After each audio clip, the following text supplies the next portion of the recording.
These are tech products that look boring on the surface, but everyone should have them. They're just that good. Most of them I own personally, and the ones I don't, I genuinely want to buy one day. Alright, let's get into it. The first product is a NAS, Network Attached Storage. Now, if you don't know what that is, basically it's your own private cloud system that you run yourself at home, and it doesn't depend on anyone. So instead of paying for iCloud, Dropbox, Google Drive, or whatever subscription you're currently throwing money at every month, you buy the NAS once, plug it into your router, drop some hard drives in, cancel every subscription that you have right now, and that's it. You have your own cloud. No monthly fees, you own it completely, and you can access it from anywhere in the world. Even over a cable if your internet goes down, which you can't do it with the cloud subscriptions. If you're a videographer, photographer, or a content creator with massive project files, this thing is kinda game changer. But honestly, this thing goes beyond just storage. You can get into home labbing with it, which is basically just experimenting with the system however you want. For example, streaming your entire movie or music library straight to your TV instead of using Spotify or Netflix, spin up virtual machines and test out different kind of OS, or password managers, VPNs, whatever you want. It's like having your own service sitting in your apartment. That's why I generally recommend buying one. But since you have a lot of computers alongside the NAS, your apartment can get really hot from all systems running. And if it's summer, trust me, you can't survive without AC. But most people don't have a wall-mounted AC like in a normal apartment. And installing one isn't actually an option either, because you need professionals, permits sometimes. Sometimes they are expensive, and if you're renting, the homeowner might say just no. That's exactly where this next boring product comes in. A portable floor AC. And I mean it when I say lifesaver. Because let me tell you my story. When I moved to my new city, I moved in winter. So when I was apartment hunting, AC was literally the last thing on my mind. It was freezing outside, why would I think about it? Then summer started creeping in and I realized my apartment turns into an oven. And I'm on a high floor, which makes it even worse because opening the windows does nothing. The wind just doesn't reach up there. So I went to my homeowner and asked about installing a proper AC. She said, sorry, financial problems, can't do it. So instead of waiting and melting under the hot, I just bought one myself. A Midea portable AC. A good Chinese brand, not sponsored by the way. And honestly, it's been one of the best purchases I've made. Basically, you just run the hose out through the window, close the curtains, and it feels exactly like a wall unit. The only difference is it's slightly louder, which makes sense given how it's built. And my homeowner has nothing to say about it, because it's my own thing. And if I ever move out, I either take it with me or sell it within a day. I would say kind of boring product, but genuinely great investment, especially if you're a digital nomad or a renter who can't touch the walls. And if you work from home, your comfort directly hits your productivity. So don't sleep on this one. Anyway, since we're on the topic of apartment life, let's get into the next headache solver I've never once regretted buying. Next up is the AirTag. So when I was living with my parents, I had my own key, and the problem is I'm just that type of person who loses keys. I think I lost 2 or 3 sets at my parents' place, but it never really mattered because they always had their own, so I never ended up locked outside. But now I live alone, one key, no backup, and knowing myself, it was only a matter of time before I lost it too. So before that nightmare could actually happen, I bought an AirTag. So what is this little thing? It's basically a tiny coin you attach to whatever you don't want to lose, keys, wallet, backpack, whatever you want. And then you can see exactly where that is through the Find My app on your iPhone or Mac. Now I already know some of you are thinking, $35 for this tiny piece of plastic? For what? And I got you, but think about it this way. Constantly losing things costs you way more than $35. When you lose something, your heart rate spikes, you're anxious, you're tearing the apartment apart, and that stress adds up. And if what you lost is a wallet full of cash or cards, you're already losing way more than the price of an AirTag. One thing to keep in mind though, AirTag only works if you're in Apple ecosystem. You need an iPhone or a Mac. It does not work with Android, so just factor that in before buying. As for the tracking itself, the features are generally impressive. Let's say you lost your keys, you open the app, see them on the map, and start walking towards them. The closer you get, the more precise it becomes. Your iPhone actually guides you in real time. And if you're right next to them but still can't find them, you just play a sound on the AirTag and follow your ears. It really works. I recommend you get it before you actually need it. And if the AirTag tracks your items, the next product tracks your face. And that's the OBSBOT Tiny 3 Lite webcam. It was sent by my sponsor OBSBOT, and trust me, this thing is crazy because it's not your regular webcam. This is basically an AI-powered webcam where the use of AI actually makes sense. And here's why. This webcam has functions for tracking a human head and your body when you move around the room, and compared to a MacBook's webcam, it does it physically. It actually moves and spins, and it tracks your actual voice too. So when the spinning webcam loses you, you just say something and it turns towards you. Hey Tiny.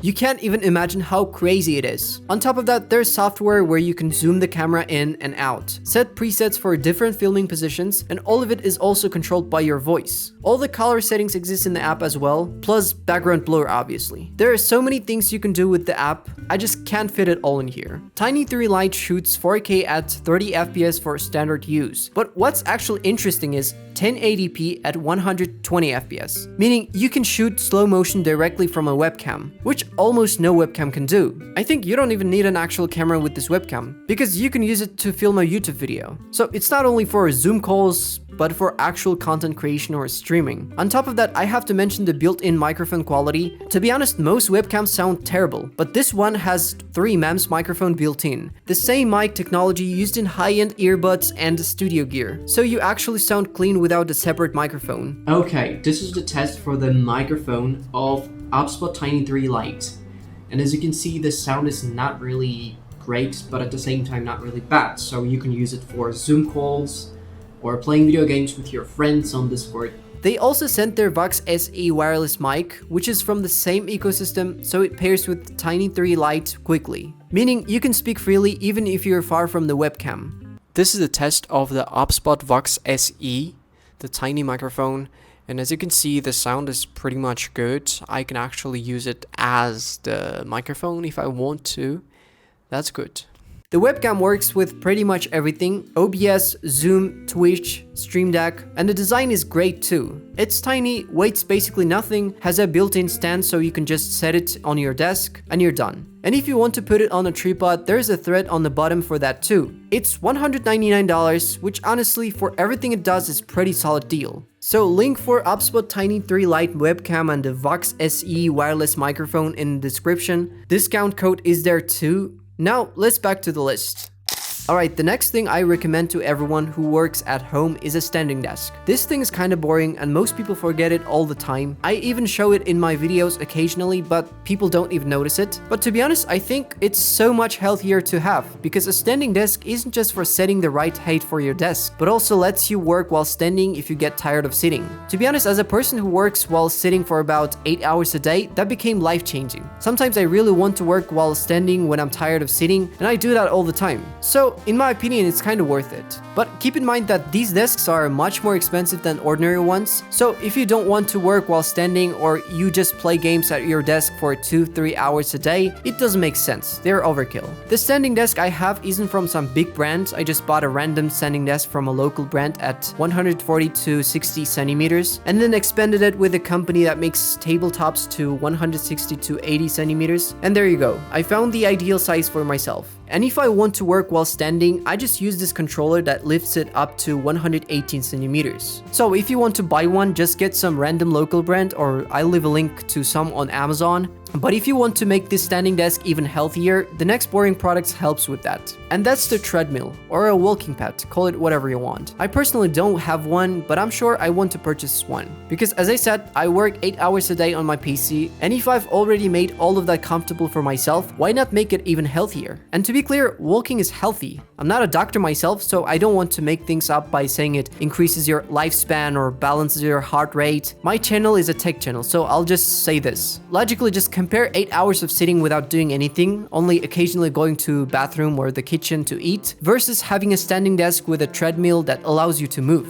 Which one do you think is healthier? Obviously the second one, I think. So a treadmill is a healthy to have nonetheless. But aside from walking, there's an important thing we have to take care of. And the next product will help with that. And that thing is a sleep tracker. It might be Whoop wrists, Oura Ring, or even an Apple Watch. Those things really help track your sleep and then fix it over time. But literally nobody takes the time to think about these products, unfortunately. And that's why they became a niche product that is popular among only a small group of people. And also, in terms of this video, a boring product. As for me, I don't have one either. And the reason is that out of all of those brands, the one I really want to buy myself is an Oura Ring. But it's not available in my country, so I have to either wait or order it from the US, which is a problem. If we believe the reviews, the Oura Ring is the most accurate one. But what exactly does this ring do? In simple terms, it tracks your sleep stages, which are divided into light, deep, REM, total sleep time, and so on. It gives you a daily sleep score and longer-term trend graphs. It also gives you data on heart rate variability, resting heart rate, body temperature, and many more metrics. But I should note that these rings don't have a display like smartwatches do, so you're dependent on app on your phone. And the gritty part is that the app requires a subscription. You have to pay $6 per month. And if we consider that the ring itself costs $400, it really makes sense why not everybody talks about it that much. So after that nuance, it's up to you whether to buy one or not. If you don't mind paying a subscription, that's fine. But if not, then just don't buy it. And to be honest, I hope these things were really helpful. But if not, you can always watch my video where I explained how less tech made me more money. Take care.